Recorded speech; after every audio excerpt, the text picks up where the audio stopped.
جب سجدے میں سر جھکے اور آپ بول رہے ہوں سبحان ربی الاعلی، تو آپ کیفیتوں کی ایک کائنات میں غوطے لگا رہے، آپ کا دل نرم پڑا ہو، جھکے ہوئے ہوں تو اپنے آپ کو مالک کی دہلیز پہ پھینکا ہوا اقصی غایت التذلل والخشوع، سب سے زیادہ تذلل اور سب سے زیادہ خشوع سجدے میں ہے۔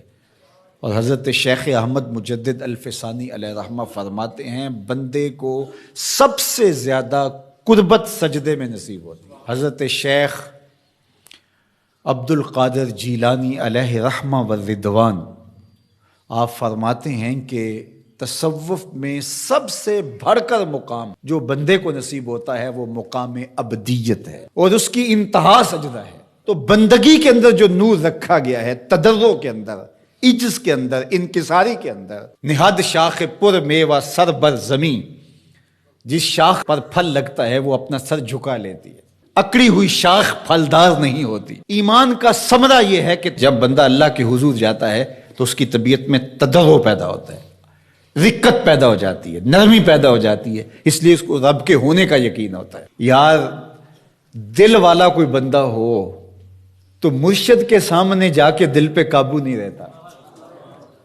والد کے سامنے جا کے آنکھیں جھک جاتی ہیں اور دل نرم پڑ جاتا ہے، استاد کے سامنے طبیعت کے اندر رقت پیدا ہو جاتی ہے، اور یہ احساس کہ میں رب کے حضور کھڑا ہوں، یہ احساس ہی انسان کے بدن کے اوپر ایک کیفیت طاری کر دیتا ہے کہ میں کس کے حضور کھڑا ہوں۔ اللہ اکبر! اور حضور کے روضے پہ کھڑا ہو، مواج انور کے سامنے کھڑا ہو اور شور و غل کر رہا اور سیلفیاں بنا رہا اور ہاتھ میں جوتا بھی پکڑا ہوا ہو، یہ محبت نہیں، کچھ اور ہے، یہ محبت نہیں ہے۔ وہ کہا تھا سید سلیم گیلانی مرحوم نے، اللہ ان کی قبر پہ کروڑوں رحمت نازل، نظر سے جمال گنبد خضرا دیکھ رہا ہوں۔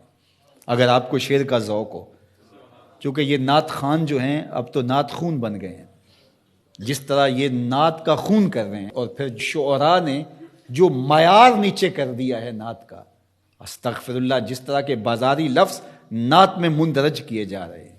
نعت کہنا کوئی عام سا کام ہے؟ زباں ہو محو توصیف و ثنا تو نعت کہتا ہوں، بنے جب دھڑکنے صلی اللہ تو نعت کہتا ہوں۔ نعت کوئی معمولی چیز ہے؟ یہ حضور کی بارگاہ میں دست بستہ حاضری کا نام ہے، یہ ادب سے حضور کی بارگاہ میں پیش ہونے کا نام ہے۔ لے سانس بھی آہستہ کے دربار نبی، یہ حضور کی بارگاہ ہے۔ اللہ اکبر!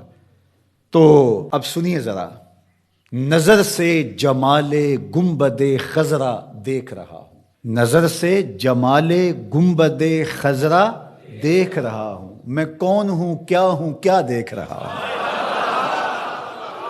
نظر سے جمال گنبد خضرا دیکھ رہا ہوں، میں کون ہوں کیا دیکھ رہا ہوں۔ تو پھر کیا کیفیت پیدا ہوگی جب حضور کے روبرو کے کھڑا ہوگا، مواجہ نور کے سامنے کھڑا ہوگا، اور جب رب کے حضور بندہ کھڑا ہوگا قیام میں، رکوع میں، پھر سجدہ، انتہائی خشوع کی کیفیت، تو پھر کس طرح دکان کا خیال آئے گا، کس طرح کوئی اور خیال ہوگا جس میں وہ ڈوبا ہوا ہوگا۔